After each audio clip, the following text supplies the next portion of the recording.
What is an engineering manager? What are their duties and responsibilities? They have to be a leader. They need their team to perform their best. Many traits that are needed to be an engineering manager are very common for most other occupations. Recently, I researched a higher position in engineering, the engineering manager. I'm going to talk about some traits you can take away and use in your occupation in everyday life. What the job looks like financially, what college I would go to, similar careers, and a person who has experience in the field.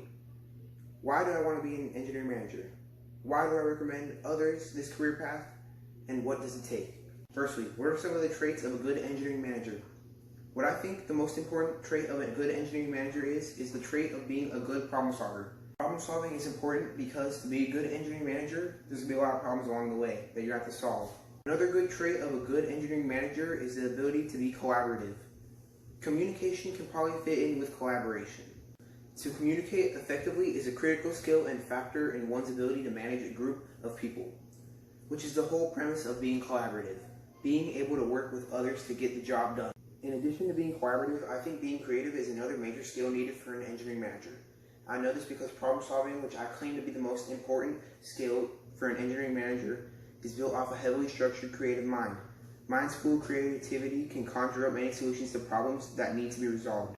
One more critical skill needed in an engineering manager's skill set is the ability to emotionally connect with others, mainly their employees. To emotionally connect with them will allow the engineering manager to make more of an impact on them. He or she will be able to lift up their employee higher so they can do their work efficiently. Lastly, one trait of a good engineering manager's skill set is to be diligent or assiduous. The ability to stay on top of all your priorities and small tasks without fail is a majorly important trait of an engineering manager. These are some of the most important traits of an engineering manager that anyone could get better at if they try hard enough. But what does this job offer you for your hard and earnest work? Do you have a chance of getting your dream job? Being an engineering manager is pretty rewarding, at the cost of your hard work, of course. Your salary can range from amounts to $100,000 to amounts of $230,000. I found this information on Glassdoor.com. But to get to this point, you will have to go through a college education for a bachelor's degree or higher and an associate's of engineering degree to be eligible for the first step to become an engineering manager. Before the glorious position of engineering manager can be given to you, you have to have some experience as an engineer. This might take a long time, but if you have a master's degree, the wait may be shortened. The projected outlook provided by the Occupational Outlook Handbook says that the occupation will grow by 4% from 2020 to 2030. These numbers convey that the job will have little growth in the future. I want to list a couple of pros and cons of being an engineering manager. A couple pros of being an engineering manager are that you win more money than a normal engineer and the recognition you deserve for your hard work to get to that position. Some cons of being an engineering manager are that you are to blame for your team's performance and you are burdened with frequent stress and problems.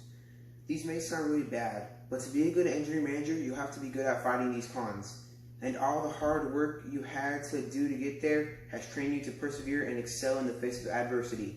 This is what your job will look like, but what is the good way to get there? For my education, I personally would go to A&M University because of all the forms of engineering they offer. They are also the 7th ranked college for engineering. I would go into electrical engineering at A&M. The requirements are that I have to have a cumulative TAMU GPA of 3.0 or higher with a minimum of 2 math and 2 science courses with a C or better. I found this information from the official Texas A&M engineering webpage. For 4 years, it cost $54,397 in-state, which is what a bachelor degree usually takes. I found this information on the official Texas A&M website. I researched a man by the name of Carl Hughes.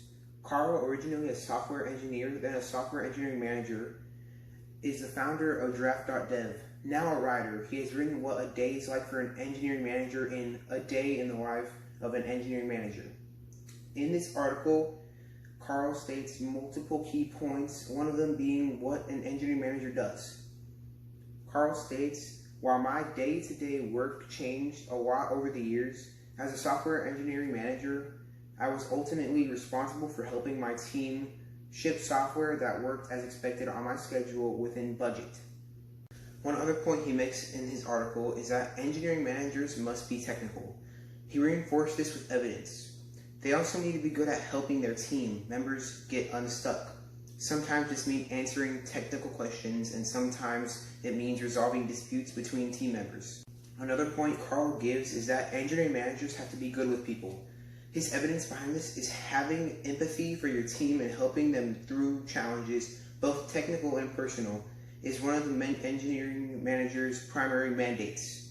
It makes sense that he believes this because a good working person needs someone that can make them feel understood. One last point I will list in Carl's point on the hardest part of being an engineering manager. He states, "It was relatively easy for me to tell how productive I had been up until I was a software engineer. I usually had made progress on shipping feature or opening up a pull request. But as a manager, I had a really hard time telling whether my day was productive or not." What you can take from this is that some days in the life of an engineering manager can be filled with stress and frustration. But if you look deeper, some of you may find that this is a perfect job for you. What I pulled from my research is that from Carl Hughes is that an engineering manager is the person who takes all the stress for his team. He's also the person who helps his team in any way possible, from technical issues to life issues. He has to look out for his workers' health and their ability to work at 100%. After researching engineering managers, I thought of what someone can do to prepare for this career path. You could take pre-college courses, dual credit, important math and science courses, physics, calculus, geometry, courses involving technology, computer science, or computer programming, and many various extracurricular activities including sports and academic clubs. I would do some of these because one day I want to be making a difference in the engineering world, and I want to have a higher role in that, i.e. the engineering manager. Does this sound interesting to you? Bob says goodbye.